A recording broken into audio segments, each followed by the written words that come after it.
আসছে সিকান্দার ব্লকবাস্টার ছবি নিয়ে ফিরছেন সুপারস্টার সলমান খান। নমস্কার, আমি দীপশিকা চলে এসেছি আপনাদের প্রিয় বিনোদনের খবর নিয়ে।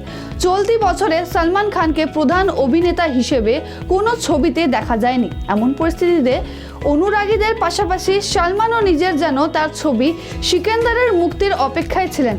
সামনে এলো সিকান্দারের টিজার আসার পরেই অনুরাগীদের শুভেচ্ছা বন্যায় আসছে নেট পাড়ায়। 1.5 মিনিটের টিজারে ভাইজানের দুর্দান্ত এন্ট্রি, অ্যাকশন ও তুখর সংলাপে জমে যায় প্রতিটা দৃশ্য।